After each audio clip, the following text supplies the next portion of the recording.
El mundo ha cambiado más en los últimos 10 años que los anteriores 40. El sistema educativo escolar sigue siendo el mismo desde hace 200 años.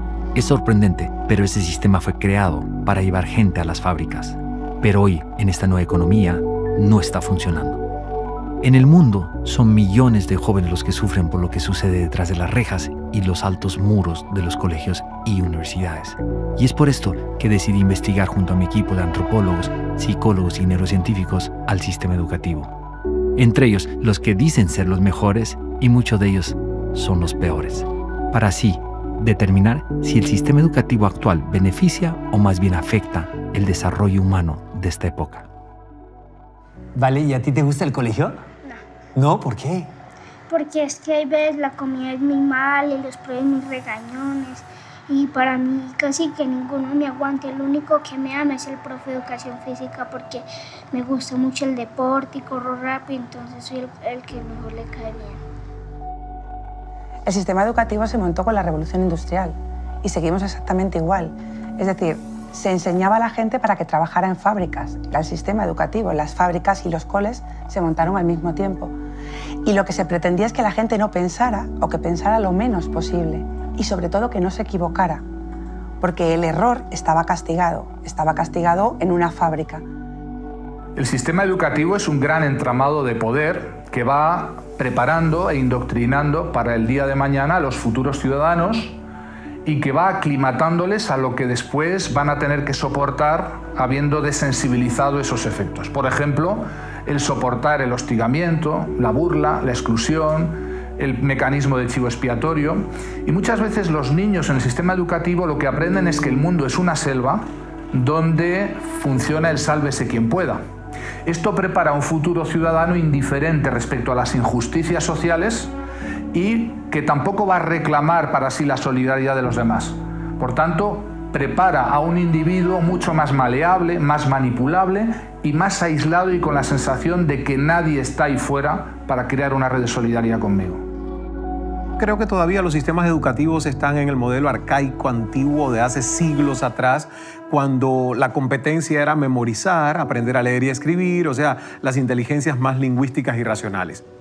La tecnología va aumentando, el mundo va cambiando rápido. El sistema educativo de Colombia se ha quedado estancado en el mismo de hace 40, 50 años.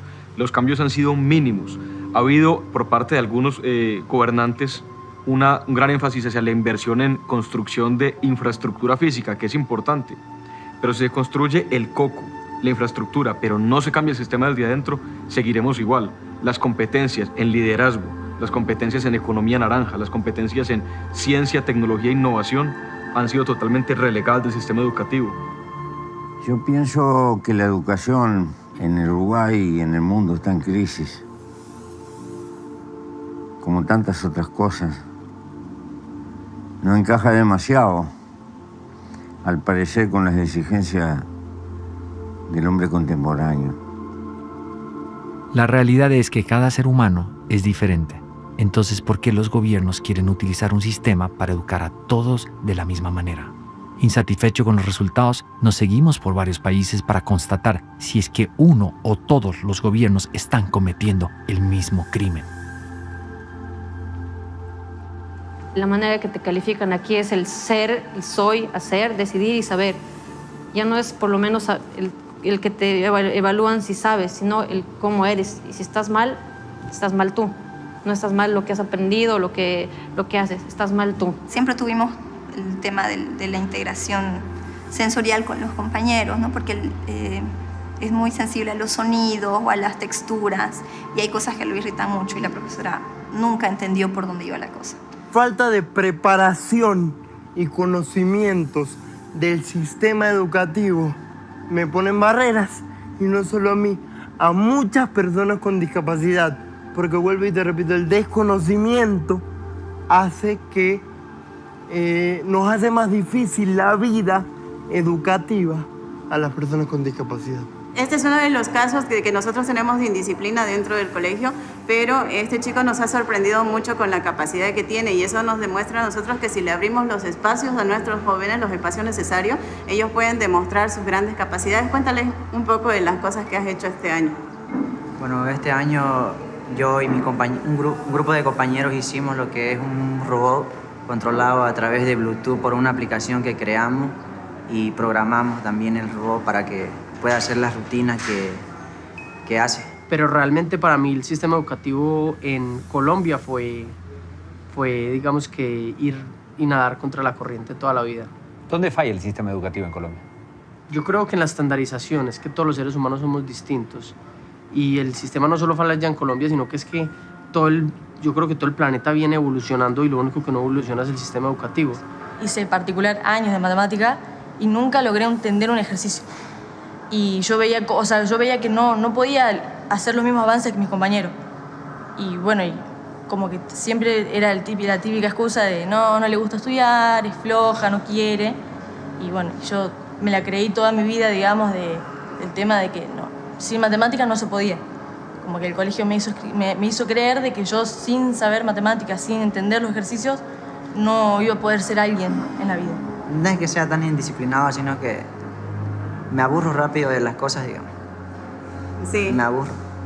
Y lastimosamente aquí en el colegio nosotros no tenemos los espacios adecuados para brindarle a él la educación que él necesita, porque él debería tener ahorita una educación a nivel técnica. Yo sufría las horas del colegio porque tenía que estar sentado escuchando algo que sabía, pero que no me motivaba, nunca me motivó. Me pasé todo el colegio castigado, me pasé todo el colegio, me reñían en el colegio porque era intranquilo, porque no me sentaba. Llegaron a atarme a la silla, o sea, una profesora llegó a atarme a la silla para que estuviera en la silla cuando no estaba castigado. Llegaba a mi casa y mi madre me reñía porque era un niño indisciplinado. I think sometimes the educational system doesn't work for everyone is because we're trying to make one system work for every individual, and every individual is different.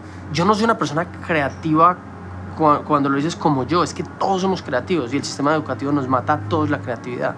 Entonces, cada uno tiene unas pasiones que el sistema educativo mata y mata esa posibilidad y esa confianza de ser creativo, pero yo creo que todos los seres humanos somos creativos. One of the principles in Finnish education that it is both personalized and at the same time it is collaborative.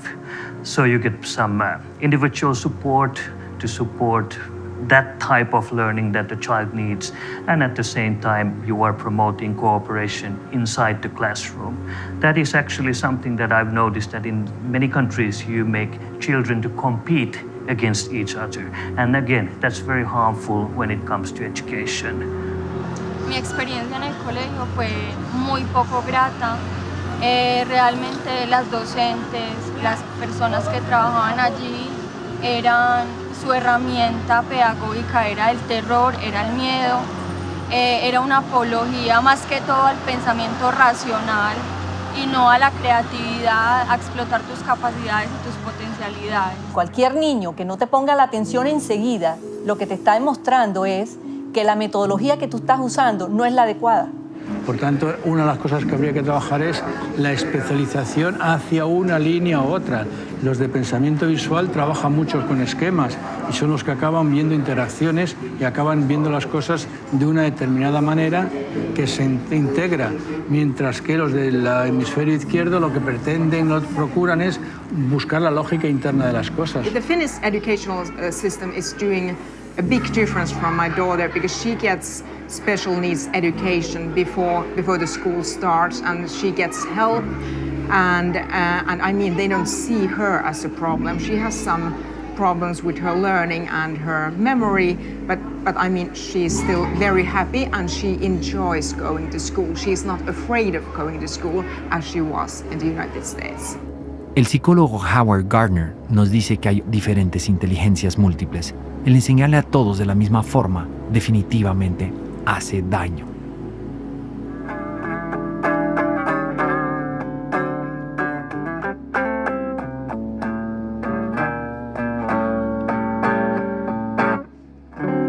Muy buena, David.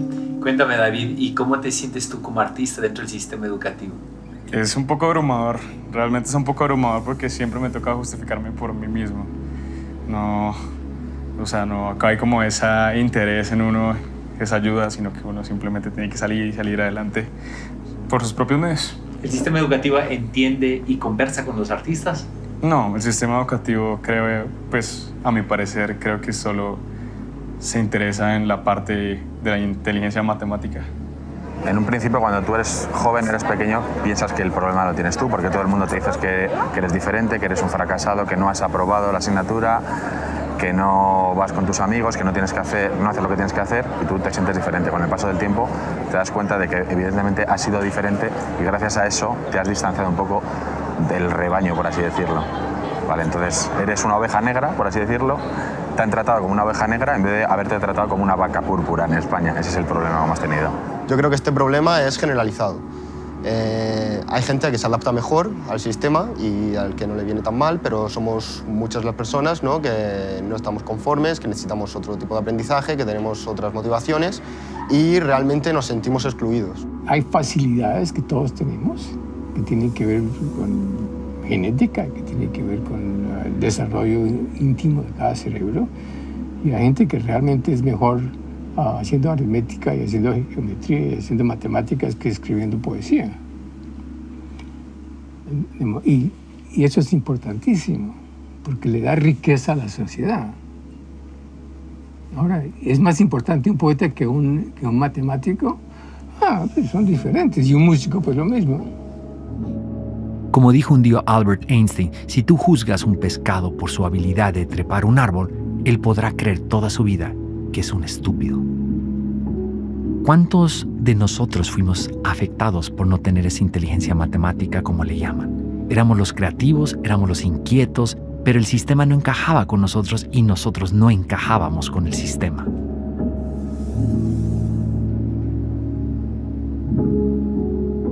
En casi todos los países, una gran parte de los maestros son consecuencia de un fracaso profesional. Es por esto que hay tantos maestros teóricos y muy pocos prácticos. Sin embargo, ellos son los que más posibilidades tienen en lograr una mejora inmediata dentro del sistema. Después de haber entrevistado a varios de ellos en los diferentes países, me doy cuenta que la mayoría de los maestros no son felices. ¿Tus profesores son muy serios? ¿Son muy alejados ustedes o son buenos amigos de ustedes? No, muy alejados. ¿Sí? ¿Les tienes confianza a tus profesores? No. Oscilo entre la culpa, digamos, entre no haber hecho lo suficiente y el orgullo de haber hecho algunas cosas bien. Pues, por ejemplo, mi caracterización del profesor universitario era anfibio cultural, fósil viviente, partera del futuro. Obviamente esa consigna no me la aprobó nunca mi equipo, pero además era tan de malas que decía fósil viviente y levantaba la vista y ahí mismo le caía sobre un fósil viviente. ¿Qué desmotiva profundamente a los docentes, a los maestros bolivianos?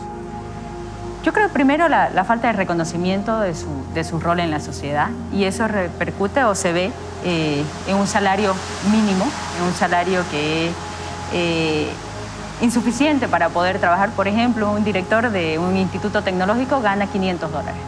$500 cuando el salario y tiene que trabajar 8 horas al día. Y no puede trabajar en otra cosa. Hacen unos trabajos más maravillosos, más importantes para un ser humano y son los que peor ganan. Pero sí es cierto que muchas personas hacen exactamente lo que les piden que hagan, y los que se rebelan contra el sistema habitualmente son o apartados o incluso expulsados, porque evidentemente molestan. Yo creo que están todos frustrados, o en la mayoría de los casos frustrados, porque no pueden dar su mejor versión. Se tienen que ceñir al guión que les han puesto para que hagan exactamente lo que esperan de ellos. Por lo tanto, yo creo que la frustración es tan grande en los alumnos como en los docentes. Los docentes están calificados en general poco entusiasmados por razones sociales, culturales y porque han dejado de ser el ícono de la excelencia en una sociedad. Hace 100 años ser docente era ser alguien importante en el pueblo o en la ciudad. Hoy no necesariamente es así. Al perder esa autoridad, creo que han perdido un poquito de incentivo de mejorar, de innovar, de hacer cosas nuevas con los jóvenes. Sin embargo, siguen siendo lo más importante que una sociedad se puede brindar a sí misma. El lugar donde les cedemos, les damos prestados a nuestros hijos para que se hagan ciudadanos. Y eso es indelegable. Los docentes están como todo docente, como toda persona, en la zona esta de confort que se habla tanto, que no quiere cambiar. pero está preocupado porque no le va bien, se aburre. Yo siempre digo que ganan mal, en general, en la mayor parte de los lugares, pero antes se alimentaban de la energía de los alumnos y ahora los alumnos están apagados. Entonces es un sufrimiento, hay faltas, no tienen ganas de ir a trabajar, y además de no estar cuidados ni por los padres ni por los directivos, ¿no? Como que el docente está solo y encima le estás pidiendo que cambie y que aplique cosas y solo, porque salvo muy pocos países lo valoran. En Colombia, afortunadamente, los que toman la carrera de la docencia son generalmente personas que no pueden ingresar a otras carreras y eso hace que sea difícil y los malos estudiantes en muchas ocasiones terminan siendo los nuevos maestros. El sistema educativo está hecho para tener profesores mal pagos, con problemas de motivación muy serios, con niveles de estrés altísimos. Y todos sabemos ya que existen unas neuronas espejo, que nosotros transmitimos nuestro estado a los pequeños. Y ahí empezamos a tener problemas impactantes. La educación se convertía en un problema, no en una opción. Y eso es importante. La educación ya no es un privilegio, es un derecho. Y ahí se vuelve mucho más crítico todo el sistema, incluso los mismos profesores, porque a ellos les imponen todavía ofrecer una educación impuesta con unos parámetros en donde su libertad se ve cohibida, en donde ellos en realidad no son personas felices. Ellos mismos se meten en un sistema que los envejece, los desactualiza y los desconecta del infante. Y pues, como todos lo sabemos, cualquier tarea se vuelve difícil si nosotros no tenemos una conexión emocional con lo que hacemos. Nosotros somos todos un sistema. Entonces tenemos que, primero que reconocer la importancia increíble que tienen los maestros. Porque a veces los maestros los maltratan, que son maestros de escuela. Es maestro de escuela, es mucho más importante que maestro en la escuela de medicina. Es decir, tiene mucha más importancia el entender los pasos del pensamiento que una profesión da. Entonces, a los maestros no se les trata bien. Segundo, los maestros tampoco lo hacen bien. Y lo hacen bien porque ellos creen que ellos son los dueños del conocimiento. Y creo que un buen profesor que se gane el corazón de los muchachos es un valor imperecedero. Lo que puede dejar sembrado un buen profesor en generaciones de muchachos es un capital inconmensurable. Pero lo que puede destrozar un mal profesor también. Hoy en día creo que es una profesión muy desprestigiada la de los profesores. Creo que ya no es lo mismo como cuando hace algunos años atrás, cuando el profesor era la máxima autoridad, ¿no? Lastimosamente ahora somos culpables de muchas cosas, ¿no? Si el alumno es mal alumno, es culpa nuestra. Si el alumno se vuelve un pandillero, un maleante, es culpa nuestra, ¿no? Entonces, lo que no se dan cuenta en la sociedad es que nuestro trabajo es tan delicado que nosotros construimos. Yo siempre digo esto, ¿no? Nosotros como docentes construimos vida. Los arquitectos pueden hacer edificios, los zapateros zapatos, pero nosotros como docentes armamos, construimos, creamos vida, creamos personas que mañana van a estar dentro de una sociedad. Entonces, creo que las personas no se dan cuenta la magnitud tan grande de la cual es nuestra labor profesional, ¿no? Como docentes. Do they make good money? No, not at all. They are just paid middle. It's not the money is not the motivation. It is actually it's so much about the a very autonomous academic profession. Teacher profession, it's quite valued. People trust us teachers, and we are, if I may say, we are highly educated. All the teachers, they have at least master's degree in their subject area, and they also have studied a lot of education. And also I'd like to say that we teachers, we have a lot of freedom. Can you teach how you feel to? Yeah, definitely I can. I really can. You're totally autonomous. Yeah, I would say that. Of course, we have some common goals by the administration, school administration, but we really can decide whether to have tests or not.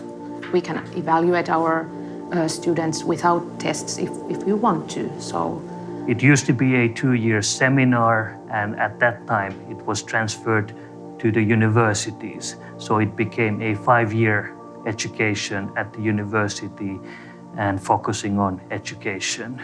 So I think the teachers are the biggest asset in Finnish education system. Well-motivated, experts of learning, and they assist us in the ministry more than what we can do for them. Do they make good money? Average money. Bueno, en mi opinión, así, con mi experiencia, yo creo que lo más interesante es que ellos te dan como la libertad de tú poder hablar en la escuela, te sientes más libre y los profesores es como otro, te sientes como diferente en las escuelas, sí, en mi opinión, que he estudiado en España y también en Ecuador. Y te sientes muy bien también al escuchar al profesor, te hacen sentir como parte de ti, porque eso es lo que tiene Finlandia, que te hacen que el profesor no es más ni el estudiante es menos, es que son ellos, todos son iguales. Por ejemplo, aquí a los profesores se les llama por su nombre, no es como profesor o así. Entonces, son los mismos derechos tenemos todos. Well, I think the atmosphere is very free, and I feel like I can talk to teachers freely, and there is no kind of step between me and the teacher. Me queda claro que Finlandia tiene uno de los mejores sistemas educativos del mundo, y eso lo logran a través de sus grandes maestros. Sin embargo, ¿de qué sirve estar en los primeros lugares de los famosos exámenes PISA si en Finlandia existe tanta depresión, tanto insomnio y también suicidio y alcoholismo?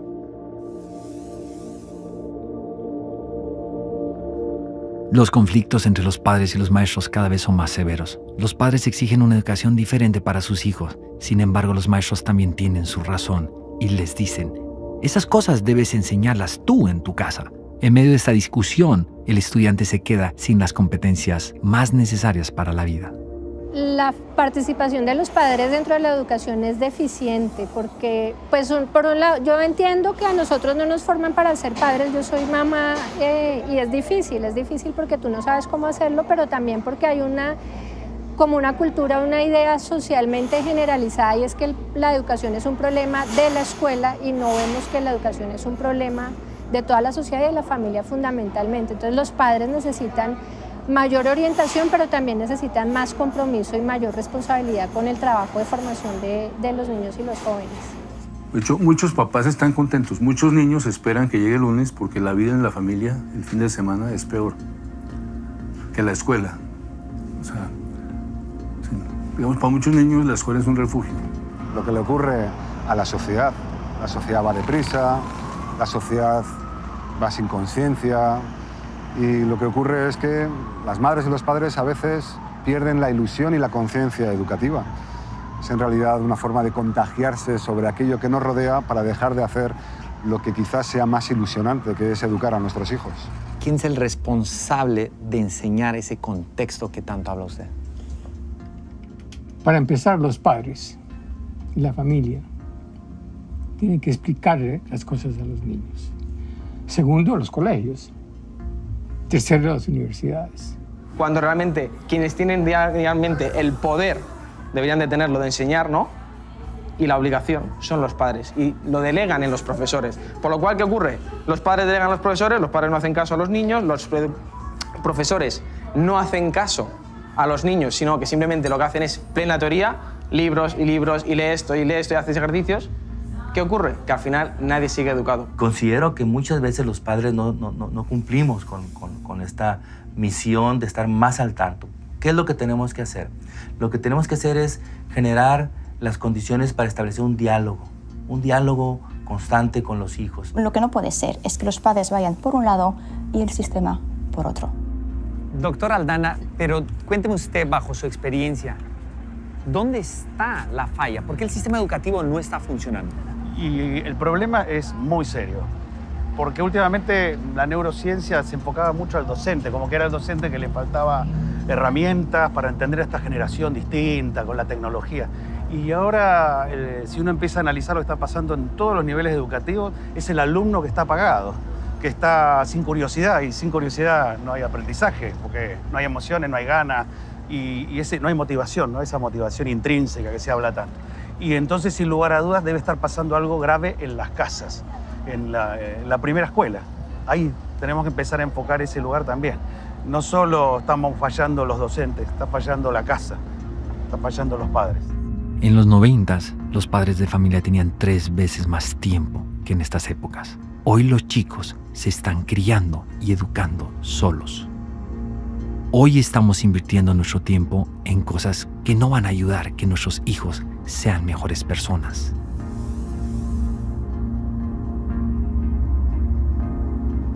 Buscar la respuesta y la ciencia con respecto a las tareas era nuestra misión en esta ocasión. Cuéntame, ¿te gusta hacer tareas? No, ¿Por qué?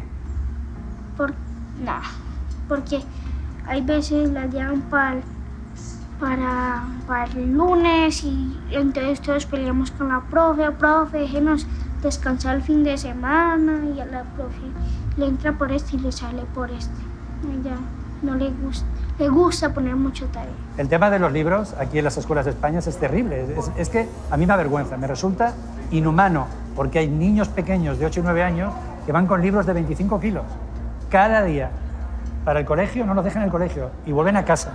Y también te quiero comentar esto.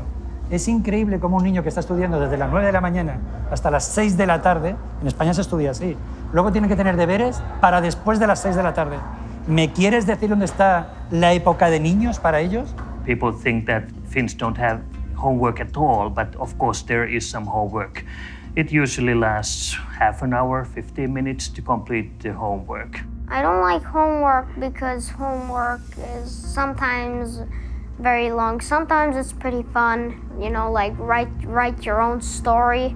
Es curioso, pero mientras los padres de familia piden más y más tareas para sus hijos, ellos solo están enfocados en sus grandes ocupaciones y en el hacer dinero. Los niños son una esponja cuando se trata de aprendizaje, pero tienen que aprender de acuerdo a sus habilidades y su pasión. Pero aún así, tienen todo el derecho de disfrutar su niñez. Yo sufrí mucho y pasé mucho estrés, sobre todo. Era muy buena estudiante, estudiaba mucho, pero cuando venían los exámenes era como una ansiedad, como un agobio de no dar la talla, de no sacar las notas, y yo recuerdo noches de llorar en casa, de llorar porque veía como que no era suficientemente buena para sacar las calificaciones. Y lo que peor llevaba era eso, el esperar las notas, el que yo valiera lo que valía una nota. ¿Cómo se sentía a esa edad ser la mejor estudiante del salón? Se sentía muy mal, porque al momento de dar los exámenes, todos me pinchaban en la espalda, auxilio, auxilio, y tú tenías que ser la mala, como que solamente eras tú la que sabías. Y a veces tenías que entrar en complicidad con los maestros, porque salían a veces los maestros, me vas a avisar quién se portó mal.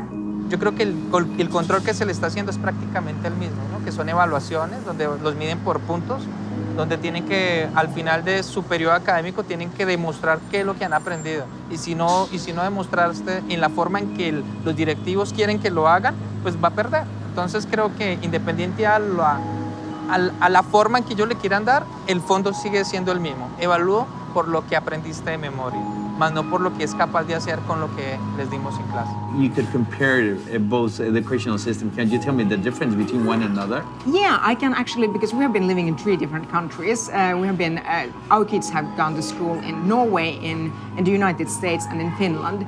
And I can tell you that San Diego was the worst place to have your kids in, because it was really, really different from the system here. It was all about tests and test scores. Lo mismo que yo he sufrido y que yo sufrí en su momento, lo estoy viviendo hoy con mi hijo mayor. Mi hijo mayor es una persona muy sensible, con 15 años, y también me viene a casa llorando, diciendo a veces que no vale para nada, que él no sirve para estudiar, incluso, y me emociono porque me ha llegado a decir que es un inútil, simplemente porque no es capaz de sacar a lo mejor las calificaciones que en el colegio se les pide. Por lo tanto, después de un montón de años, el sistema sigue exactamente igual. Los países asiáticos, especialmente como Singapur, que hoy es el sistema educativo número 1 en el mundo, tienen una problemática muy seria. Están haciendo competir demasiado a los estudiantes. Es por eso que aquí existen centros comerciales llenos de tutores y escuelas para que los chicos puedan lograr los objetivos en la escuela. Fuimos a preguntar al ministro de Educación de Singapur qué es lo que está pasando, por qué exigen tanta competencia y por qué tienen estudiantes tan estresados. Obviamente, una vez más, no recibimos ninguna respuesta. Y lo curioso es que los maestros de Singapur tienen absolutamente prohibido hacer declaraciones sin permiso del ministerio. Hemos visto que las calificaciones, los exámenes estresan profundamente a los niños. ¿Cómo afecta el estrés en el cerebro al proceso de aprendizaje? Gravísimo, porque el estrés genera ansiedad y la ansiedad impide pensar. Yo creo que están mal, sobre todo para los niños y los adolescentes, porque les estás enseñando que equivocarse está mal y equivocarse no está mal. No intentarlo está mal, porque para mí hay fracaso y hay derrota, y una derrota ya es un triunfo, un fracaso es nunca haberlo intentado. Mira, es tan delicado porque cuando se evalúa a todos los estudiantes de la misma manera y con unas evaluaciones profundamente difíciles, porque los maestros desafortunadamente creen, ¿sí?, que la calidad de su trabajo pues se puede medir por el fracaso de sus estudiantes en las evaluaciones. Vivimos en una sociedad tan rápida donde pareciera que esta educación bulímica, la que hay que dar mucho contenido y el alumno asume mucho contenido y luego lo dicen los exámenes y las notas, todo esto va en contra de lo que realmente ocurre en el aprendizaje. Yo era un niño absolutamente aficionado, adicto a las calificaciones. Obviamente entendía que ahí no estaba todo, pero si yo perdía una materia, duraba enormemente. Y tener la calificación más alta era una fuente impresionante de motivación. Pero ese modelo es gravísimo porque por sacar a alguien adelante sacrifican 20 o 30 compañeritos. Y si tú no eres competitivo y pierdes un examen con los otros, es como una vergüenza. Es un desastre y se te viene el mundo abajo. Y perder un examen no es ningún suicidio ni nada por el estilo. La vida vale más que 200 exámenes y cosas por el estilo. Pero estupidizamos a la gente en ese sentido. It's very rare that a child repeats the school year. It does more harm than benefit for the child. In Finland, we don't first of all, we don't emphasize the role of the marks, of the numbers so much. Young kids have grades? Very young ones do not. So it starts gradually. It's more like giving some written feedback about the learning process. Está comprobado que los niños a los cuales no les ponen un número, un valor o una calificación son mucho más felices.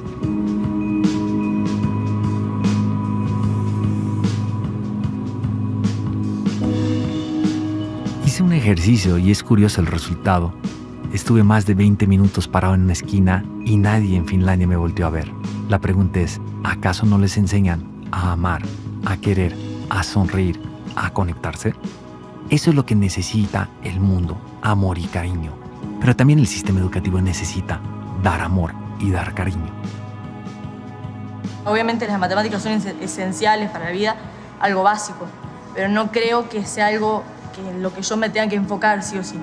Por ejemplo, yo veo que en la pintura no necesito números. O para, no sé, para sacar una foto tampoco necesito números. A mí me hubiera ofrecido contenido de una manera más atractiva, yo me podría interesado de muchas cosas, porque yo al fin y al cabo, en el momento en el que dejaba el aula, era cuando realmente empezaba a estudiar, era cuando realmente empezaba a aprender, porque era cuando cogía mis conferencias, era cuando cogía mis libros, era cuando cogía lo que a mí me interesaba y era lo que me aportaba y con lo que crecía. Pero para mí la escuela fue una pérdida de tiempo y si ellos hubieran estado más cercanos, incluso yo llegué a sentirme inservible en ese sentido como persona, porque veía que era incapaz de aportar a la sociedad, porque veía que no tenía nada que aportar, porque no encajaba. El mundo está cambiando de una forma impresionante, Eduardo. No sé cómo ves tú el sistema educativo español. ¿Está realmente adecuado para estos cambios radicales que existen en el mundo? Sin duda no, porque los resultados están ahí. Demuestran que la gente está insatisfecha, que no tiene buenos resultados y sobre todo lo más importante, que la gente no es feliz. Que están siendo programados de forma deliberada para ser autómatas que trabajen de forma fácil, sencilla y sin molestar demasiado. Hoy en día queremos gente creativa, queremos gente que piense, queremos gente que cree empresas o que cambie el mundo. Y lo que hace el sistema es no permitirnos pensar, convertirnos en máquinas. ¿Cómo funcionan las emociones con respecto al aprendizaje? El aprendizaje tiene que ver con la adquisición y el guardar el conocimiento, es decir, la capacidad de reencontrar las emociones. Son una situación mucho más primitiva y muy potente, que simplemente recalca la importancia de algo, pongamos. Entonces uno tiene conocimiento de alguna cosa y no le interesa, lo olvida.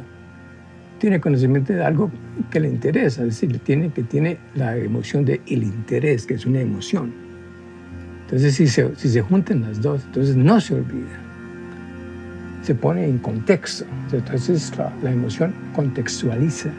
No nos enseñan a gestionar las emociones, no nos enseñan a superar el fracaso, a ser líderes, a ser emprendedores, a tener éxito, a buscarlo, a trabajar en equipo. No sabemos cómo gestionar eso. El problema es que en los colegios no se está educando en sintonía con el cerebro. Educar en sintonía con el cerebro significa que primero está el ser, y después está el saber, y después está el tener. Realmente yo creo que hace falta que la gente tenga esa parte de inteligencia emocional que el doctor Goleman despertó en el mundo y que hace que la gente entienda que es más importante tu coeficiente de inteligencia emocional que tu coeficiente de inteligencia. ¿Dónde crees que está el talón de Aquiles del sistema educativo? Creo que ahí, en el excesivo acento en lo cognitivo, en el haber olvidado que educar es dejar que salga lo de dentro, el verdadero ser de un ser humano. La inteligencia artificial implica un cambio de paradigma, que es que la educación es preparar a la gente para entenderse mejor por dentro, ser más imaginativos, utilizar su creatividad, su espontaneidad, su resiliencia, flexibilidad. A nada de esas cosas a mí me enseñaron en la escuela y hoy yo lo veo que tampoco enseñan ni siquiera a los niños que se están formando hoy. Las emociones están siendo algo tan importante en el aprendizaje. Sabemos muy bien que si no hay emociones positivas, no hay ganas de aprender, no hay motivación, no hay ganas de tener continuidad en el estudio, al contrario, hay frustración. Yo creo que desde la elemental, yo creo que desde la escuela primaria ya debe de haber una clase que sea, qué sé yo, nutrición 101.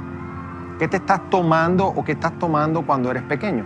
Ese niño quizás de 5 años, 6 años, que está llegando a la casa y se está tomando un refresco, quizás pudieron salvarle la vida o de ser diabético si sencillamente en la escuela le hubieran enseñado, qué sé yo, nutrición kids o nutrición niño, y le hubieran enseñado que ese refresco tenía 11 cucharadas de azúcar, 17 cucharadas de azúcar. Mi pregunta quizás sea, ¿ese niño quizás hubiera tomado 2, 3 refrescos después que jugara?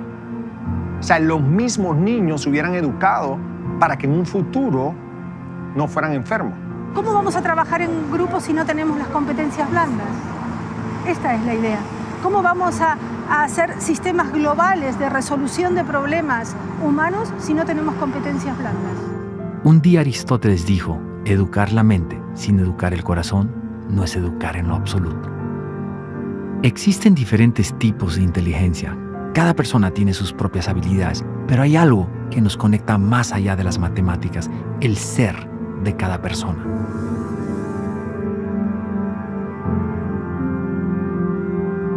¿Qué es esta imagen? Como la profe me imagina. ¿Y qué es? ¿Qué significa? ¿Cómo te imaginas? Con la boca sellada. Un tema que es el TDAH, por ejemplo, es un tema muy cuestionado desde los años 90, donde decíamos que los niños muy hiperactivos, que siempre estaban inquietos, que siempre estaban preguntando, que estaban en otra cosa, en otra historia, mientras el profesor enseñaba, pues bueno, seamos honestos, eso también fue una moda diagnóstica de toda esa población. El 90% seguramente no tenía un diagnóstico realmente de problemas químicos y desequilibrios, sino que le estorbaba al orden que la academia estaba exigiendo. Y bien delicado este tema, porque si te das cuenta, llamaban a los papás y nos decían, tu hijo es hiperactivo con déficit atencional, necesita un medicamento. Y te dejaban a ti la decisión, ¿medicas a tu hijo? Y tú decías, bueno, sí, medico. Ok, pero también tendrás que sentir tú cuándo es la hora de desmedicar. ¿Qué pasa? Una de la mejor manera de deshacerse del problema académico de los niños hiperactivos, de los niños preguntones y de los niños inquietos. Hoy esto está en una reevaluación muy importante porque vemos nosotros que el niño curioso es el que realmente llega lejos. Porque, como te decía, cuando el cerebro se cuestiona, identifica una necesidad de una respuesta. Y el cerebro está hecho biológicamente para aprender. Tenés maestras que están diagnosticando. Entonces, eso acrecenta el estrés y la fatiga en los padres porque ellos mismos te dan un diagnóstico. Su hijo tiene déficit de atención, su hijo tiene hiperactividad, su hijo tiene Asperger. ¿Me entendés? Entonces, ¿qué es lo que pasa? El papá va a internet, busca qué es lo que significa, se escandaliza, se horroriza y no hay la ayuda correcta y concreta. En realidad, ¿qué es lo que tendría que hacer? El sistema educativo, el colegio, privado o público, tiene que enviar a este niño a un psicopedagogo. El psicopedagogo hace el análisis correspondiente y tiene que derivar en los especialistas que corresponden. De hecho, nuestro hijo mayor, uno de los mayores, en total reunimos 6, somos una gran familia, pues él estuvo también diagnosticado con trastorno por déficit de atención y estuvo tomando durante aproximadamente un año al menos una medicación, aquí se llama Concerta, y cuando tenía aproximadamente 14 años el chico empezó a sentirse mal y cuando hablábamos con él nos llegó a confesar que no sabía qué hacer, no sabía cómo continuar adelante y que tenía incluso ideas de suicidio, que se quería quitar de en medio, etc. Entonces, claro, pues imaginaros, ¿no? A nosotros nos alarmó muchísimo aquello. Rápidamente dejó de tomar cualquier tipo de cosa y de medicación y de ahí ya nosotros tenemos ese antecedente porque además yo conocía que eso podía ser un efecto secundario de la medicación, con lo cual dejamos rápidamente esto y no queremos que con nuestro hijo pequeño eso vuelva a suceder, con lo cual hemos tenido que sacar también, no lo sacamos, perdona, lo echaron, nos lo expulsaron de ese colegio, ¿eh? De lo que yo me di cuenta es que mi hijo, se llama Borja, era capaz de verse las 3 películas del Señor de los Anillos sin moverse. Se aprendía todos los nombres, controlaba todo, o sea, él fijaba su atención, era una atención selectiva. Ahora, cuando era algo impuesto, el niño se rebelaba totalmente y cualquier cosa le podía dispersar. Entonces no tenía ese problema de atención que a mí me querían vender.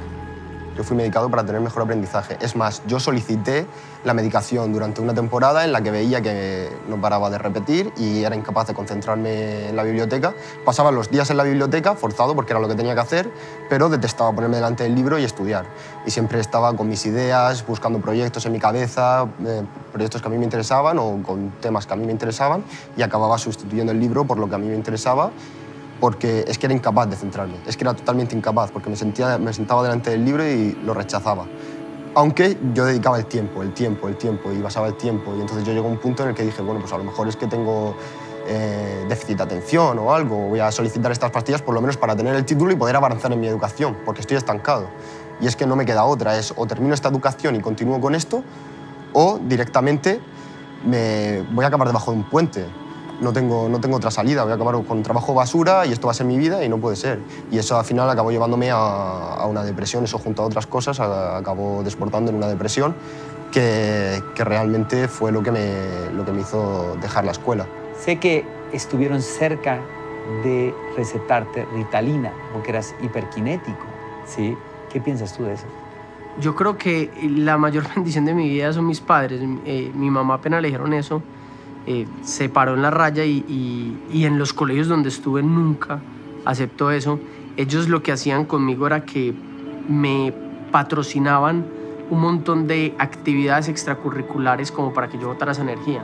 Entonces yo hice todos los deportes que tú te imagines. Si yo al mes ya no quería hacer karate sino kung fu, me pasaban. Si al otro día quería montar en bicicleta o karts o motos o tirarme en paracaídas o en parapente, ellos estaban todos esos días patrocinándome como todas esas cosas que me despertaban la creatividad y quemaban la adrenalina de una forma natural. Nuestro hijo tenía demasiada competitividad y que no era sano, que no era normal. Claro, a mí me revelaba eso, porque digo, ¿cómo es eso un problema en un chico que lo que quiere es mostrar su energía, expresarse en el mundo, actuar, interactuar? Y eso no se podrá canalizar de una manera adecuada. So many students on Ritalin and Adderall and all these ADD drugs because a lot of times school is boring and they're only being measured, their value as a student is only measured on standardized tests. When we, at our school, we engage students through hands-on projects. And so when we engage students and they're actively involved as opposed to being a passive learner, when students are actively involved in their education, they don't need those medications as much as traditional schools.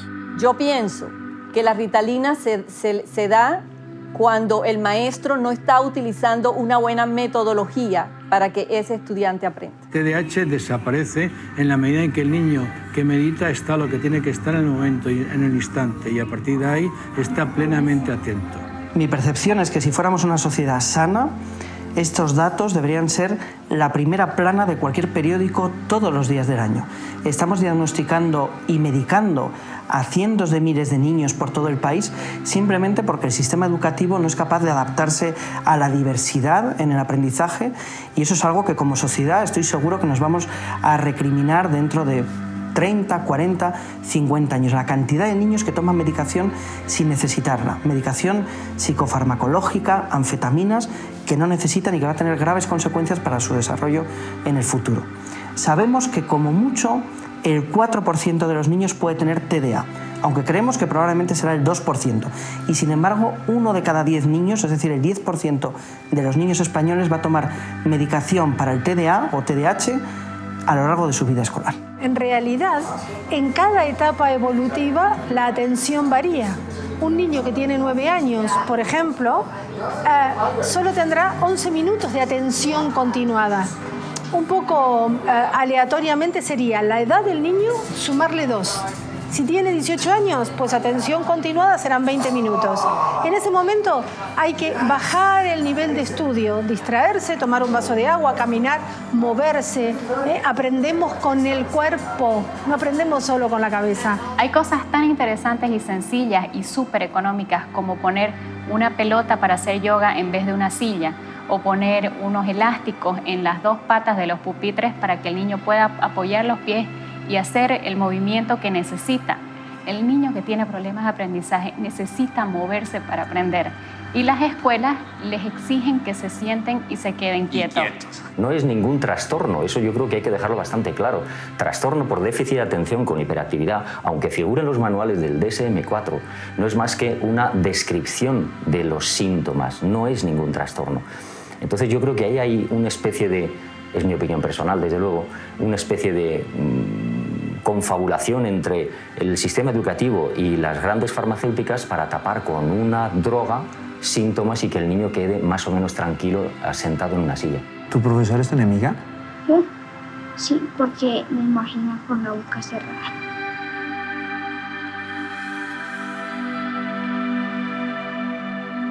Me gustaría que en el colegio, digamos, tengan áreas así de ciencias, que tengamos laboratorios así donde podamos desarrollar así cosas de que algunos estudiantes tienen así una genialidad espectacular para que puedan desarrollar cosas en el colegio, pero lastimosamente no lo tenemos. Pues ir a la universidad y estudiar desde 3 años a 5 años y luego un posgrado me parece súper estúpido, porque la verdad la información que te están dando, tal vez cuando acabes la universidad ya no sirva para nada. Y no te están enseñando lo que realmente necesitas saber, que es saber dónde buscar la información útil y aplicarla rápidamente con ciertas estrategias para que esto te funcione. Entonces terminas la universidad, no sabes nada, porque todo lo que te enseñaron ya pasó.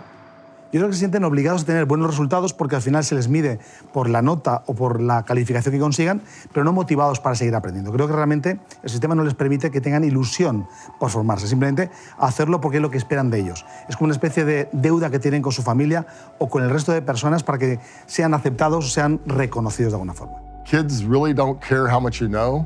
They want to know how much you care about them. And if you build a relationship with the kid, they will do the learning on their own. Que estamos observando que los sistemas educativos del mundo están pensados desde el mundo de los adultos, creando una realidad a los niños que le es realmente totalmente ajena.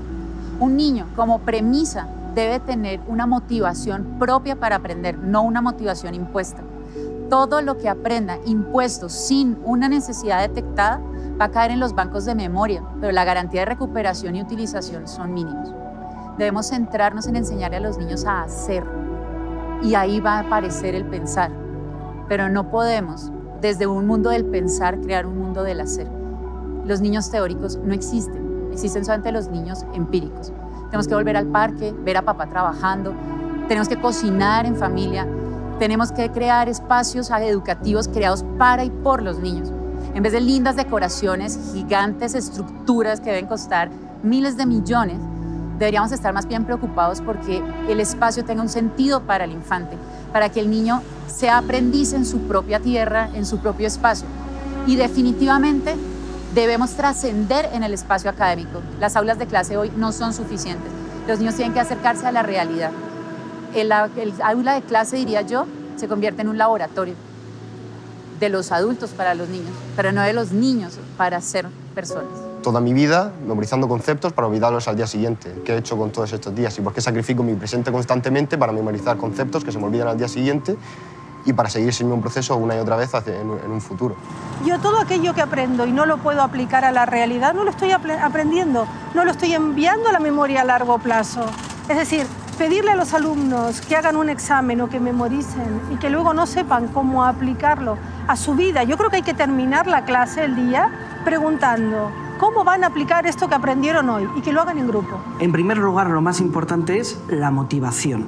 El niño lo que tiene que estar es despierto y atento porque el estímulo, es decir, aquello que va a aprender, sea algo que le motive. Si no tenemos esa motivación, si el niño no está en modo juego, va a ser muy difícil que su cerebro se concentre. Y esa fase de concentración es fundamental porque el niño no aprende nada en lo que no está concentrado. En segundo lugar, es importante que el niño experimente, es decir, que el niño desarrolle algún tipo de interacción o de juego con aquello que queremos que aprenda, porque de esa manera su cerebro va a integrar la información con otros conocimientos que el niño ya tiene. Y por último, es muy importante ayudar al niño a recordar, es decir, que una vez que haya hecho ese experimento, que una vez que su cerebro haya aprendido, podemos enseñar al niño a recuperar esa información teniendo una conversación con él, demostrando a sus compañeros qué es lo que hizo y explicándolo, porque eso es la manera natural en la que el cerebro aprende y recuerda. Yo creo que lo que falla es la didáctica con la que se enseña. Yo creo que hay que ir más allá y esto es desde los profesorados. Hay que acompañar a los docentes, hay que acompañarlos para que ellos verdaderamente piensen en didácticas diferentes y acompañen a los chicos. Porque esto es un método realmente, pero un profesor que es didácticamente accesible puede darles miles de formas para aprender a un niño. Entonces yo creo que realmente lo que falla es eso, la didáctica. Sin embargo, somos seres humanos que tenemos una responsabilidad. La de educar a un ser integral. No solo transmitir información. ¿Qué es esto de educar entonces? Educar es mostrarle caminos al discente, al alumno, para ser mejor persona. Educar es mostrarle al otro, es enseñarle a ser feliz. Eso es hablar de emociones. A veces nos alejamos y miramos el tema de lo afectivo y de lo emocional como un tabú y entonces nos circunscribimos a operaciones y fórmulas matemáticas, a teorías sobre la mente y el funcionamiento cognitivo o a procesos de ingeniería. Y en muchas de las ocasiones nos preguntamos, bueno, ¿y a quién estoy enseñando? Si tan solo reflexionásemos en esa pregunta, ¿a quién estoy enseñando? No qué estoy enseñando. Esa sola pregunta me lleva a la persona del otro. Me lleva al ser, a la existencia del otro. Desde mi punto de vista es muy importante poner en contexto, tanto motor como emocional, el conocimiento. Si no, se olvida. Y estábamos hablando que cuando uno termina escuela, primaria y secundaria, lo que uno recuerda es más o menos el 15%. Es decir, el 85% se perdió. ¿Y por qué se perdió? Se perdió porque no hubo contexto. ¿Eso para qué sirve? Entonces, no sirve, pues... Hay un principio del cerebro. Lo que el cerebro no se ha preguntado, no lo puede responder. Es la ausencia de una pregunta y, por tanto, obviamente, la ausencia de una respuesta. O sea, si alguien no se hace la pregunta, da lo mismo lo que le enseñas, no va a retener. Exactamente. Lo que vamos a encontrar nosotros es que los niños necesitan cuestionarse, identificar una necesidad para buscar la manera de responderla. O sea, eso significa, perdón que te interrumpa, pero eso significa que el niño preguntón aprende más. Total, ama al niño preguntón. En las neurociencias lo tenemos claro. Un cerebro que peca por exceso siempre será más adaptativo que el que peca por falta. Los niños juiciosos, de hecho, no son lo mejor. ¿El homeschooling es un reemplazo del colegio? No es un reemplazo del colegio. Empezando porque homeschool no es llevar el colegio hacia la casa. El homeschool es un estilo de vida donde el aprendizaje es fundamental para la familia porque cualquier espacio tú puedes aprender. ¿Dónde es el daño más fuerte que está cometiendo el colegio a los niños de hoy? en tantas cosas. Pero yo pienso que en su parte psicológica y en su parte, digamos, de autoestima, porque la mayoría de los chicos no cabe, o sea, el colegio tiene un molde establecido. Si tú no cabes dentro de ese molde, o te adaptas o sales. Y entonces eso en parte hace que los niños salgan muy lesionados de este sistema educativo. Un chico que sale desplazado de hasta 5 o 6 colegios es porque no estuvo dentro de ese molde. Entonces, cuando ya llega a una opción como homeschool, ya está muy lesionado. How many years do you think our country needs to reform their educational system? At least 10 years, 20 years, even 40 years, as what's been going on in Finland. I mean, you start reform and it takes time. Very seldomly you can make a difference in 4 years in the office.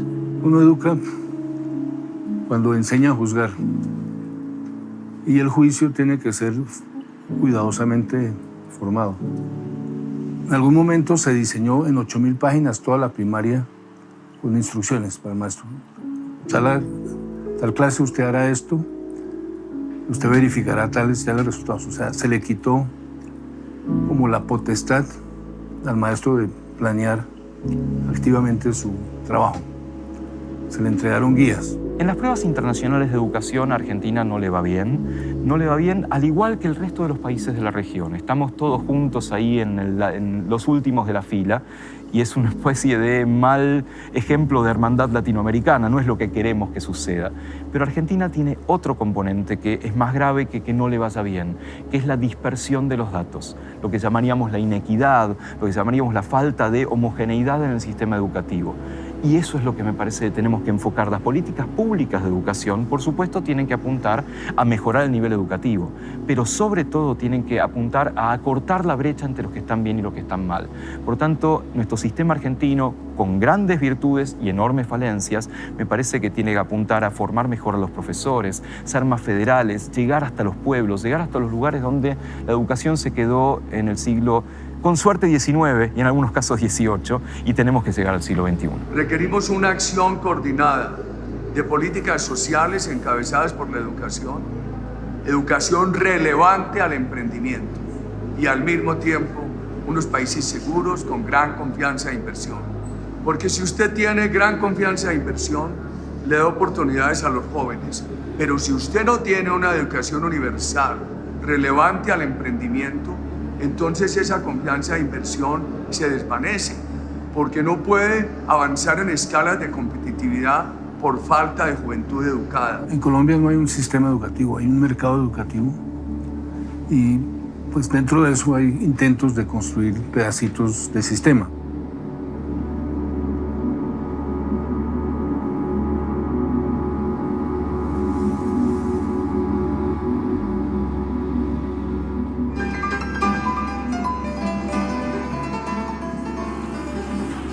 ¿Cómo no llegar a uno de los países con el mejor sistema educativo del mundo? Corea del Sur, un país donde los chicos compiten y se matan, técnicamente se matan, por lograr entrar a las famosas universidades del grupo SKY. Padres de familia, estudiantes, sistema educativo, todos luchando por lograr la famosa universidad. ¿Acaso realmente ir a la universidad te puede hacer feliz?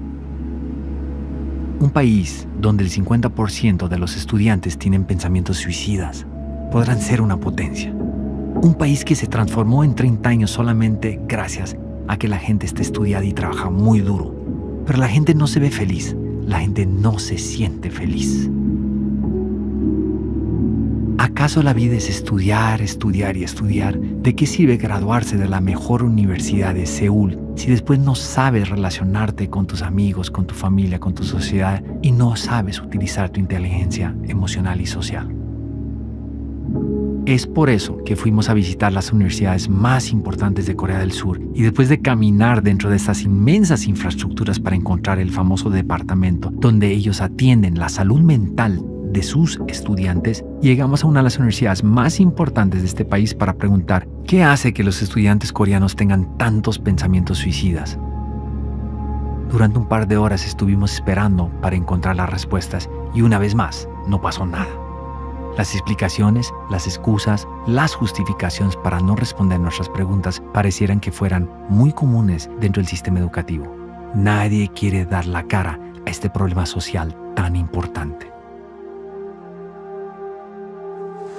이 비유를 들자면은 융통성 없는 군대, 융통성 어떤 소통이 안 되는 군대 같은 느낌. 그러면은 군대에서는 자기가 원하는 것만, 그냥 자기가 지시하는 것만 얘기하고 우리는 그걸 받아들여야 하는 입장이고, 그다음에 어떤 자기의 생각을 Después de viajar a tantos países y ver tantas cosas buenas y demasiadas malas, una de las cosas más impresionantes de esta investigación fue llegar al Centro de Terapia contra el Suicidio para Estudiantes Surcoreanos. Entrar a esta infraestructura y ver 40 ataúdes uno tras otro y darte cuenta que existen estas terapias para que los chicos descubran, sientan y se arrepientan de sus pensamientos suicidas, te hace entender el tamaño del problema. ¿Acaso es tan importante ser aceptado en una de esas famosas universidades del grupo Sky? A este nivel ha llegado este país, el número 1 según los exámenes PISA dentro de los sistemas educativos del mundo.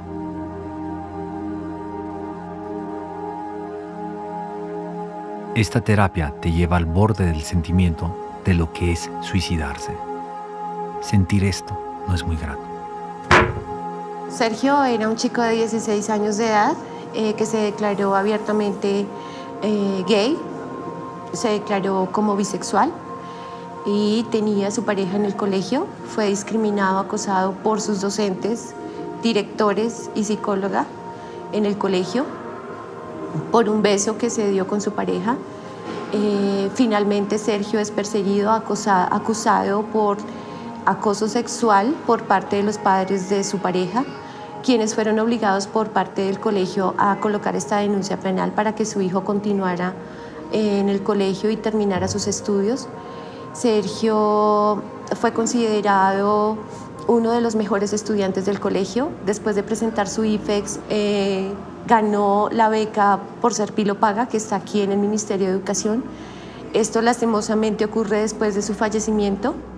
Escuchar el relato de esta madre, de este estudiante que se suicidó, por todo lo que vivió dentro del sistema educativo, no fue nada fácil para mí. Después de nuestra investigación, fue terrible descubrir que en el mundo se suicidan en un solo día entre 3 a 4 estudiantes gracias al maldito acoso escolar. Sergio se considera también una persona muy política, muy social, y dentro de esto había hecho una tarea con los papás. Es allí cuando empieza toda la persecución también por su ideología, por su pensamiento y por la libertad de expresión. Siempre fue coartado para hablar, siempre me lo mandaban callar y pues creo que Sergio era y cometió este acto como un acto político.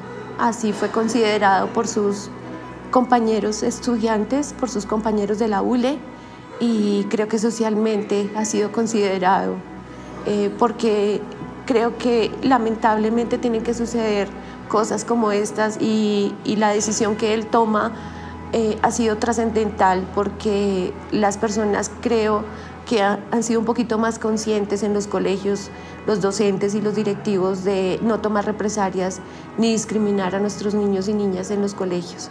Yes, people have bullied me because according to people I'm very short. Ahora se escucha más el tema del bullying, pero yo lo recibía de parte de los mismos directores, del mismo colegio y aunque mis padres no quieran admitirlo, yo les decía, no me parece justo esto. Iñaki, pero ¿cómo puede ser que alguien le haga bullying a un personaje de 2 metros con 7 centímetros? Ahora es poco recomendable. Ahora más ya aprendí a defenderme, en aquella época no, hace muchos años que me pasó. Tenía 11 años, siempre he destacado por la estatura. Con 11 años, ya 12 ya tenía 1,82 m, con 14 medía 1,98 m, con 15 pasaba los 2 metros. Y lo que me pasaba era que la gente lo que veía era claro, con 1,82 m la gente te ve un cuerpo de una persona adulta, pero realmente eres un niño que actúas como lo que eres, pero la gente eso no lo ve. La primera que lo vio así fue mi profesora, la que era mi tutora ese año, que ya tenía la idea de que era retrasado mental. Me llevó al psicólogo del colegio sin consentimiento ni conocimiento de mis padres. El diagnóstico de este buen profesional también, y lo de bueno entre comillas, fue exactamente el mismo. Y como tal, como ella pensaba que por mi cuerpo, envergadura y complexión podía hacer daño a alguien, me tuvo todo el año sin recreo, sin ¿Te quitó el recreo? Sí. ¿Y te dejaban en el salón, en el recreo? Me dejaron en el salón, no, me dejaron en clase. No podía salir del aula. ¿Y por qué no podía salir del aula? Porque ella pensaba que podía hacer daño a alguien. Luego, aparte, hubo otro chaval que me puso el mote de Jacobo cuanto más a Tomás Bobo. Este chaval, pues la gracia coló. Al final, la profesora, cuando pasaba lista en clase, en vez de llamarme Iñaki, me llamaba Jacobo. Ella te decía Jacobo, ¿por tu apodo? Por mi apodo. Y ya las risas eran continuas. Y luego, aparte, había un grupo de chavales mayores que eran los que me perseguían, me pegaban, tiraban los libros, eran los que me estaban ahí machacando todo el santo día. Hasta el punto de que pues un día me dieron una paliza, me reventaron la cabeza a patadas. De hecho, bueno, pues aquí, permíteme un segundito. ¿Ves? Está roto, los labios por dentro. Tengo machacados de las patadas que me pegaron aquel día. Y previamente a esto tuve un intento de suicidio. Me fui a un acantilado, yo vivo aquí al norte de España, en la costa, y me fui al acantilado y estuve a punto de tirarme. Lo que pasa que aquel día es un punto de inflexión muy marcado en mi vida, porque lo que pudo ser el final de mi vida fue el principio, porque me hice un juramento de que a partir de ese día nunca más nadie me iba a pisar. Alejo, ¿cómo te fue a ti en el colegio? Bueno, en el colegio, en las calificaciones me fue muy bien, siempre fue excelente, pero aunque hubo mucho bullying, que aprendí a superarlo, no es que tuve un estudio, pues digamos, día a día bueno, pero lo pude superar, aunque hubo mucho bullying y todavía hay bullying. Cuéntame una experiencia tuya con el bullying. Bueno, una experiencia fue en séptimo, donde me cogieron y me metieron a la caneca de una basura, con la basura, y me pusieron a rodar por todo el patio, por todo, digamos. ¿Qué hacían los docentes, los directores? Ellos, porque sé que en tu país no están los docentes, los maestros capacitados para atender situaciones de bullying. ¿Qué pasaba con ellos y contigo y la gente que te bulleaba? Realmente fueron muy pocos los profesores que se sensibilizaron conmigo en esa parte cuando me hacían bullying, y no hacían mayor cosa. ¿Por qué? Porque la directora nunca me creía, nunca me creyó. No perdamos de vista que la violencia es una conducta aprendida. El niño, la niña, el adolescente, el joven no es violento por naturaleza, sino que asume esas conductas producto de este bombardeo mediático, esta influencia que vemos cotidianamente en las comunidades. Entonces el bullying es una expresión violenta de todo este entorno en el que no hemos tenido la capacidad de entendernos, de dialogar para evitar ese tipo de agresiones. Robinson, gracias por proporcionarme la carta pues tan triste, ¿no? Tan dura que escribió Diego antes de suicidarse. Pero en esta carta, por lo que leo, queda bien claro su excelente relación con su abuelo y con sus padres. Muy claro. Ahora, si el problema no viene de la familia, que muchas veces esos suicidios vienen de problemas familiares, especialmente tratándose de un chico de la edad de él, entonces yo te pregunto a ti como abogado del caso, ¿sí? ¿Qué es lo que has investigado? ¿Qué tienes sobre la mesa con respecto a este caso? ¿Qué fue lo que hizo que un chico de 11 años se suicide y diga que es por dejar de ir al colegio? Bien, el problema fundamental es el colegio.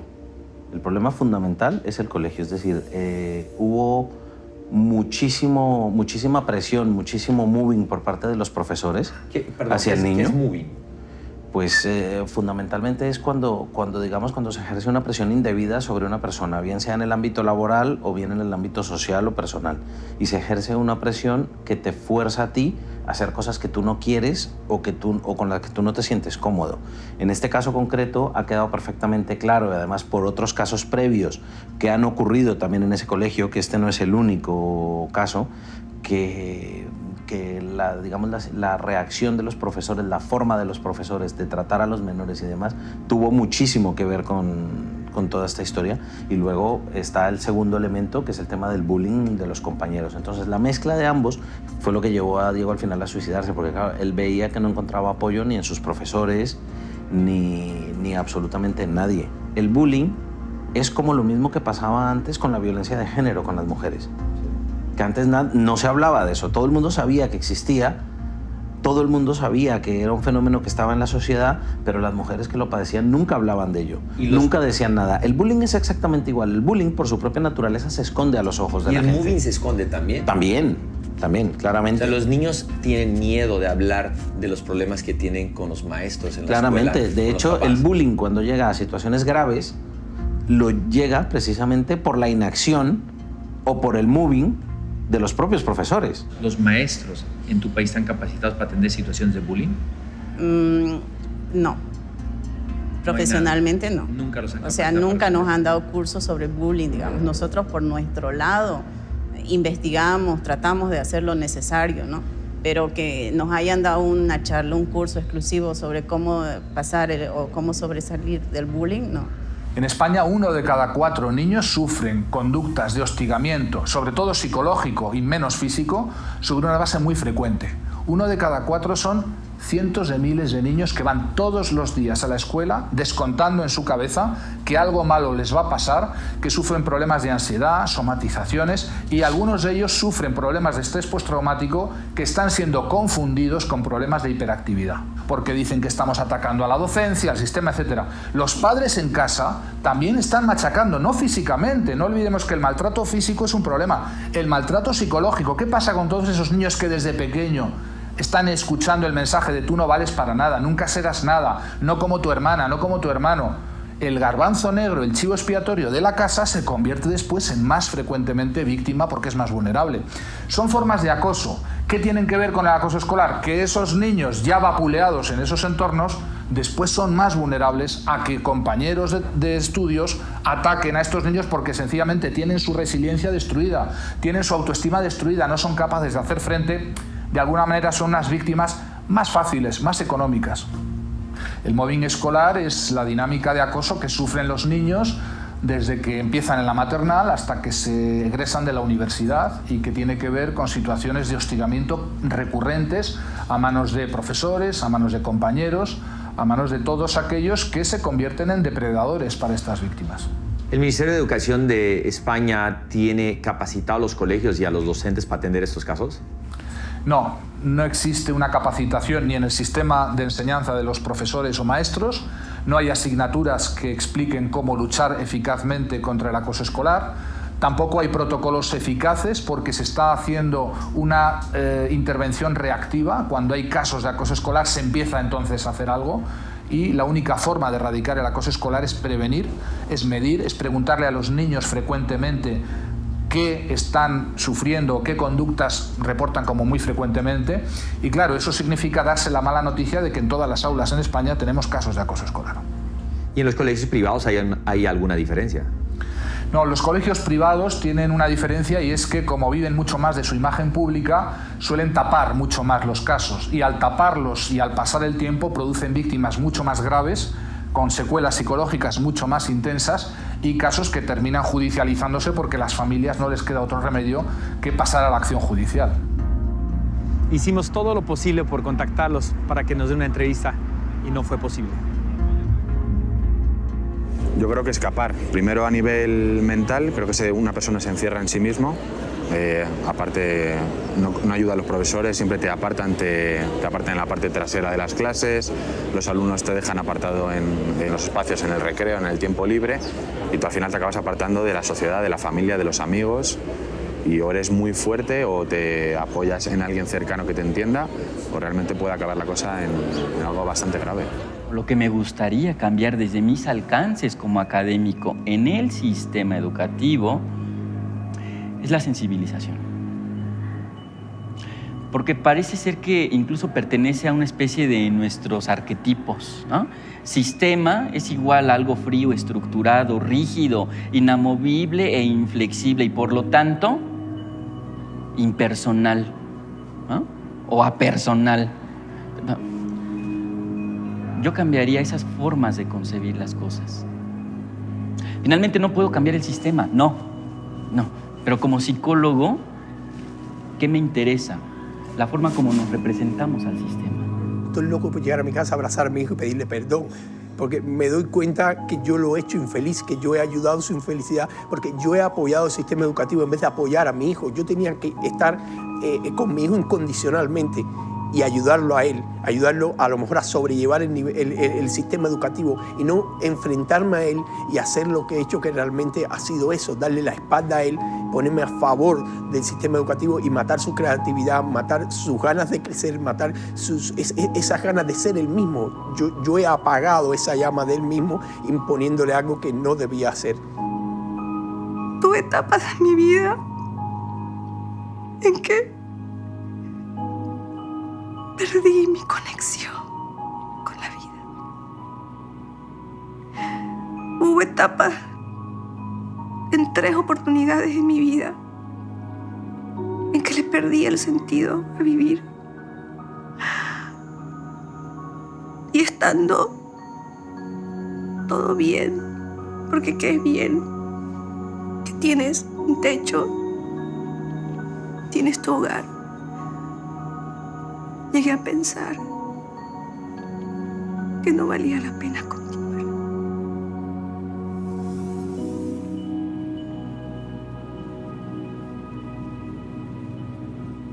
Tres a 4 suicidios por acoso y presión escolar al día. La posibilidad de crédito y fondos para que los colombianos estudien son fundamentales. Sin embargo, usted está en una institución en su país, Colombia, que se llama ICETEC, que hoy tiene una cartera vencida de los créditos estudiantiles de casi el 25%. Cobran 17% de intereses anuales y además, lo más sorprendente es que cobran intereses sobre intereses. Yo quisiera preguntarle a usted, senador, qué está pasando y por qué no se ha podido cambiar este fenómeno. Bueno, en primer lugar, digamos que el hecho de que la educación pública superior no sea gratuita en Colombia ha llevado a que las familias tengan que acudir a los créditos educativos. Y entonces hay una institución que se llama ICETEX, que es pública, que ofrece créditos educativos en unas condiciones que indudablemente no son las mejores para las familias colombianas. Por eso hemos presentado un proyecto de ley para prohibir ese cobro de intereses sobre intereses y llamar la atención de los colombianos en la lucha por conquistar lo fundamental para que este sea un derecho real de los colombianos, educación gratuita en el nivel superior. El ICETEC le presta a estos chicos y le pone condiciones para estudiar la carrera que ellos quieren financiar, no la que quieren los muchachos. Y ahí le están truncando su vida profesional. ¿Qué dice el presidente del cambio? ¿Hace cuánto se metió ese cambio? ¿Se está solicitando ese cambio? ¿En qué estamos? Bueno, hace 16 años se comenzó a cobrar intereses sobre intereses y hoy el resultado es catastrófico. Es decir, frente a que no existe la garantía de la gratuidad de la educación, se ha tomado entonces al crédito para poder acceder a una mercancía, porque esa es la situación complicada, que el gobierno y el Estado colombiano considera que la educación no es un derecho, sino una mercancía por la cual hay que pagar. ¿Qué pasa ahí? Que el ICETEX comienza a cobrarles de una vez. Dicen que dan un año de gracia, pero mentira, no dan ningún año de gracia, sino de una vez le están cobrando los intereses. Y esta deuda se cuadruplica, generándole un problema social a la familia. Por supuesto que se genera corrupción en torno a esto, porque hay una nube de abogados que se vuelven cobradores de los créditos, familias empobrecidas que no tienen cómo pagar el crédito y terminan hipotecando, entregando sus inmuebles, su apartamento, en fin, y sobre esto se ha generado una gran corrupción. Cuando no puede recuperar su cartera, va y se la vende a otra entidad del Estado que se llama CISA. Aquí tengo el documento de soporte. ¿Qué se está demostrando ahí? Que CISA se la vende a una empresa negocios estratégicos y esa empresa de negocios estratégicos triplica la deuda de los estudiantes colombianos. En el mundo, los estudiantes y sus familias ya no pueden pagar sus deudas escolares. Esto está afectando a demasiada gente y nadie está haciendo nada al respecto. ¿Dónde está la corrupción? ¿Dónde está el negocio? ¿Dónde está el negocio de la educación para los gobiernos y los políticos en Latinoamérica, no solamente en Bolivia? Yo creo que en el manejo de los ítems. el manejo de los ítems, de los docentes, por lo menos en Bolivia, ahí se da la mayor corrupción. Tenemos docentes puestos a dedo sin mayor calificación, directores más que todo puestos a dedo, que tienen que estar con una afiliación política al partido oficialista, y así se maneja a través de los sindicatos, de las federaciones y las confederaciones. Pues simplemente el gobierno mexicano quiere arrebatarle al pueblo el derecho a la educación pública. Quiere privatizar las escuelas, entregárselas al capital privado, para lo cual parece ser necesario el despojar de sus derechos laborales a los trabajadores. O sea, tú me estás diciendo que él quiere, ¿sí?, cambiar el sistema educativo para luego venderlo a inversionistas, empresarios que les interesa ese sector. La privatización de la escuela pasa por su desmantelamiento. El examen, cuando nos están diciendo es, el 80% viene preguntas acerca de los artículos de la reforma y el otro 20% viene la cuestión teórica. Lo interesante es que cuando a ti te convocan, no te dicen en qué materia vas a ser evaluado. Se supone que somos por rúbrica, nos manejamos por rúbrica con la reforma educativa, y a nosotros no se nos dio ni siquiera una rúbrica. Mi pregunta, yo te devolvería la pregunta, ese 80% que es en los artículos de la reforma, ¿en qué me ayuda a mí a ser un mejor docente? ¿Tú tomaste ese examen? Yo no lo tomé porque si yo lo tomaba, entonces yo estaba haciendo voluntariamente, renunciando a mis derechos para cambiarme a otro régimen laboral, donde a la larga yo estoy llevando la educación en general a que se llegue a una privatización. Pues la reforma educativa está privilegiando una relación laboral individual. Es decir, el gobierno tiene una relación contigo como trabajador individual al margen de todo sindicato, de todo contrato colectivo o de toda negociación de tipo colectivo. O sea, aquí estamos hablando fundamentalmente de desaparecer los derechos laborales conquistados a lo largo de décadas con luchas muy sangrientas, como la que vivimos ahora. El gobierno está diciendo que los maestros no permiten las reformas, ¿sí?, y que no quieren ser capacitados y evaluados. Y el gobierno dice que por eso está teniendo la pelea con el sindicato. ¿Qué tan cierto es eso, no? Eso es mentira. En el caso muy claro del ejemplo de nosotros como maestros de bachillerato del estado de Jalisco, los profesores a los que el gobierno despidió injustamente eran los mejores maestros del colegio de bachilleres, los más capacitados, con el perfil más alto, además de los más comprometidos con ¿No los corrieron por hacer revueltas y política? Los corrieron por negarse a someterse a una evaluación que en realidad es una trampa laboral. ¿Por qué es una trampa laboral? Cuéntame. Es una trampa laboral porque quien se somete a la evaluación acepta cambiar su estatus laboral. Nos dicen que en la Ciudad de México uno puede comprar un título profesional certificado a pocos metros de la Secretaría de Educación. Fuimos a ver si esto era cierto. Ya te digo, me das dinero, fotos, nombre, carrera, firma, y ya posteriormente ya yo te digo, te entrego los papeles y te digo para cuándo va a estar, tú puedes checar en internet. ¿Cuánto vale el título registrado para el que aparece en la SEP? Para así el mejor precio. 35,000 pesos. El que no está registrado te lo dejo en 10,000 pesos. ¿Y cuánto necesitas de anticipo para arrancar? Mitad. Este es otro. ¿Y ese dónde? Pero tú, o sea, yo te doy la mitad y después te me desapareces. O sea, ¿cuál es la seguridad? ¿Dónde está el puesto? Ya te doy mi número todo. Conmigo estás tratando con un falsificador, digamos. Yo me dedico a esto. Yo no me dedico a otra cosa. México lindo y querido, no solo tienes un problema muy serio de educación, sino una corrupción que está acabando con todo. Es imposible solucionar el problema de la corrupción en un país si no se soluciona primero el problema del sistema educativo. La única forma de corregir un problema de corrupción es dándole mejor educación a su pueblo. Sé que has tenido muchas sobremesas con políticos y que conoces a muchos políticos. Yo quisiera preguntarte a ti, que eres una persona cercana a ellos, ¿qué hace que ellos prometan tanto cambios educativos y no se den? Bueno, yo creo que el gran problema de los políticos hoy en Colombia es que ellos vienen de un sistema tradicional donde se premia la corrupción. No cambiar el sistema educativo, dejarlo como está, es dejar todas las cosas como están. Colombia está en un punto, digamos, de mediocridad escolar. Si el sistema educativo no se cambia, usted está condenando a una persona de 12 años, de 15 años, a que se quede en la mediocridad. Usted lo está condenando al no cambiar el fondo de las cosas, a que no pueda avanzar socialmente. Claro que esto es un crimen social. ¿Por qué los candidatos prometen cambios educativos y al final no lo hacen? ¿Acaso no les conviene hacerlos? Pues creo que va en dos sentidos. Uno, hay muchos de esos malos gobernantes que prefieren no tener un pueblo educado.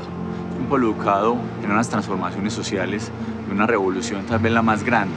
Creemos que en ese sentido muchos de esos malos gobernantes prefieren simplemente quedarse en el status quo y al contrario, prefieren de alguna manera deteriorar la educación. Simplemente pueden ser ampliando la cobertura, diciendo que están mejorando algunos índices, pero no apostándole a temas como la calidad. Realmente el político es alguien muy pragmático. Lo único que le interesa es jalar votos. Y las investigaciones que él hace, cuantitativa, cualitativa, le indican cuáles son los elementos de mayor rentabilidad. De tal forma que si él identifica que el empleo o identifica que la seguridad son los temas a tocar, los toca. La educación no está regularmente en la mente de campaña. Lo que hay es una reducción presupuestal. El gobierno se desentiende de su obligación de aportar recursos presupuestales suficientes para que la escuela funcione. Es decir, escuela que no tenga con qué funcionar, pues se va a caer o va a dejar de funcionar. De hecho, ya se están cerrando muchas escuelas en toda la República Mexicana por falta de recursos. Eso abre un campo para la intervención empresarial, que es, como sabemos, en el caso de la educación, pues un negocio redondo. La verdad es que es un negocio muy grande el que se esconde detrás de la reforma educativa. ¿Qué le interesa más a un político? ¿Hacer una carretera o un puente? ¿O invertir en educación, en que los chicos sean mejores personas? Lo que le interesa a un político, aparte puede construir puentes, carreteras y educación, lo que más le interesa es su imagen. Lo que más le interesa es hacerse ver bien. Lo que más le interesa es no perder el poder, no perder la posición en la que se encuentra. Sin embargo, una cosa es lo que el político promete y otra cosa es lo que el político hace. Realmente en las campañas en las que yo he participado, educación es siempre un tema secundario, si no es que terciario. Se enfoca solamente en algunos segmentos muy concretos y lo que sí te puedo decir es que no existe convicción para que la inversión ya durante el ejercicio de gobierno se concentre en esos sectores estratégicos, como es la educación. Cuando decidimos emprender una universidad y ofertar una opción educativa diferente a la tradicional, con lo único que nos topamos por parte de la autoridad educativa fue con un monstruo de extorsión y corrupción. Nos costó a nosotros más de 7 juicios contenciosos administrativos y 3 por extorsión contra estos funcionarios corruptos. Habíamos hecho todo de acuerdo a normatividad.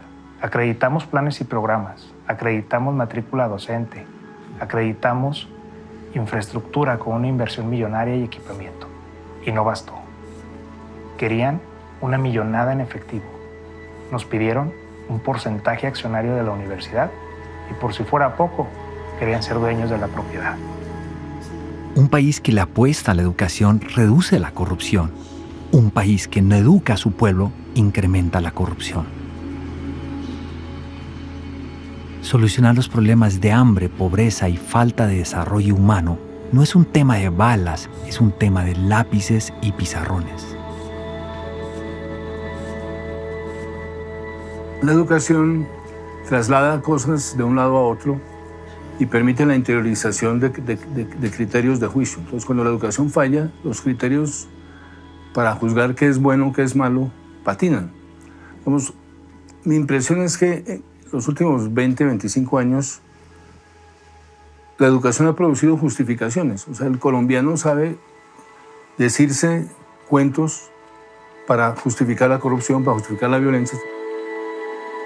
Nuestros países latinoamericanos cada vez tienen más dinero, cada vez se ven más millonarios, pero la educación no ha cambiado. Preocupémonos porque nuestra tierra sea una tierra más educada. Esa será la única forma que podamos convertir a nuestra cultura en una cultura más abundante y más próspera, y lo más importante, menos corrupta. Mientras esta situación no cambie, no dejaré de trabajar a favor de la educación.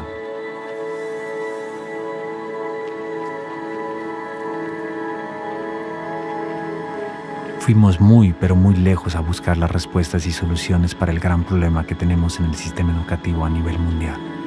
Un problema que conforme pase el tiempo y mientras sigue el mismo sistema educativo, seguiremos afectando a nuestros hijos y otras generaciones, por qué no pensar que hasta nuestros nietos. Qué tristeza que teniendo la solución encima de la mesa no hagamos nada al respecto. Mientras el sistema educativo, que lo somos todos, no nos hagamos responsables y exijamos ese cambio a nuestros gobiernos, seguiremos cometiendo un crimen llamado educación. Paquidermo. Malo. Obsoleto. Arcaico. Analfabetismo emocional. Retos. Una basura. Cárcel. Atraso. Babel. Calabozo. Desprestigiado. Deprimente. Cerrado. Triste. Antiguo. Fracaso.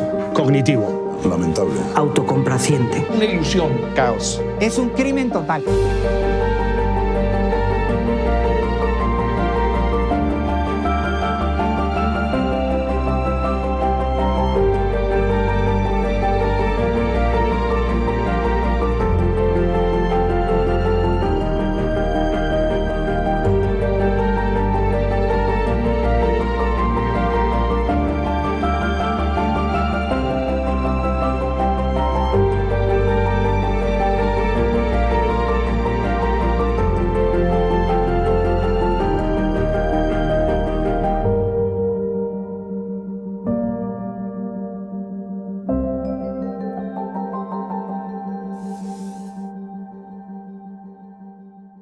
Hay que descubrir lo mal que estamos de una manera que no nos destruya. Hay que